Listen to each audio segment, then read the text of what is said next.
김학의 사건 수사단이 2013년 당시 김학의 전 법무부 차관 관련 사건을 수사하다가 좌천성 인사발령 의혹이 제기됐던 이세민 전 경찰청 수사기획관을 불러서 조사하고 있습니다. 박근혜 정부 시절 청와대 민정수석실이 부당한 인사를 내렸는지 등 직권남용 의혹에 대해서 검찰이 본격적으로 수사에 착수한 것으로 보입니다.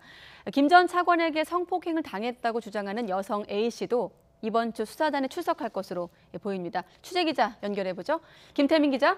네, 사회부입니다. 자, 이번에 검찰 조사를 받게 된 당시 경찰 수사팀 책임자 어떤 인물인가요? 네, 김학의 사건 검찰 수사단은 오늘 이세민 전 경찰청 수사기획관을 참고인 신분으로 불러 조사하고 있습니다.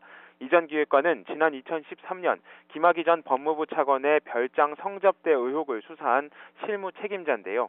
이성환 전 경찰청장이 취임한 직후 돌연 경찰대 학생 지도부장으로 인사조치돼 좌천성 인사발령 의혹이 제기되기도 했습니다. 이 전 기획관은 지난달 28일 대검 과거사 진상조사단의 조사를 받은 데 이어 지난 금요일 검찰 수사단에서도 한 차례 참고인 조사를 받았는데요. 앞서 진상조사단은 이 전 기획관 등 당시 경찰 수사팀을 조사한 내용을 토대로 박근혜 정부 시절 청와대 민정수석실 관계자들을 직권남용 혐의로 수사할 필요가 있다는 의견을 냈습니다. 이 전 기획관 등 경찰이 김 전 차관 의혹을 사전에 보고했지만 당시 청와대가 이를 무시하고 좌천성 인사까지 했다고 본 겁니다. 당시 청와대 민정수석을 지내 재수사 권고 대상에 오른 자유한국당 곽상도 의원은 김 전 차관을 내정하기 전에 경찰의 수차례 비위 사실을 확인했지만 문제가 없다고 보고받았다고 반박했습니다. 그러면서 경찰이 내사에 착수한 사실을 처음 알게 된 건 이미 김 전 차관이 내정된 이후였다고 설명했습니다.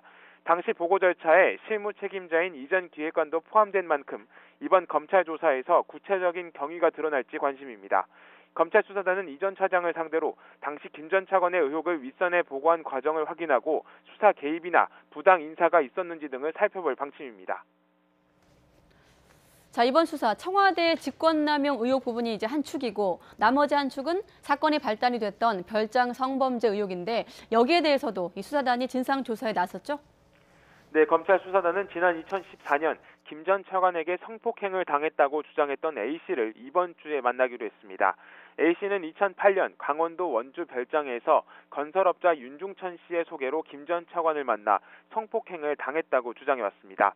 또 검찰 수사 과정에서 문제의 동영상에 나오는 여성의 뒷모습이 자신이라고 주장했지만 증거가 부족하다는 이유로 받아들여지지 않았습니다. A씨는 김 전 차관의 성범죄 혐의뿐만 아니라 뇌물 의혹에 대해서도 진술한 적이 있는데요. 건설업자 윤 씨가 김 전 차관에게 현금이 든 것으로 보이는 봉투를 건네는 모습을 본 적이 있다는 겁니다. 검찰 수사단은 이번에 A씨를 정식으로 조사하기보다는 관련 자료를 요청한 것으로 알려졌습니다. A씨가 동영상 속 인물이라고 확인할 수 있는지 등 기본적인 사실관계를 검증하고 동영상이 촬영된 당시 상황과 동석자 등 관련 정황을 확인할 것으로 보입니다. 검찰 수사단은 이번 주 김 전 차관의 성범죄 관계자와 당시 경찰 수사 책임자를 모두 소환하면서 관련 의혹들을 전방위로 수사할 방침입니다. 지금까지 사회부에서 전해드렸습니다.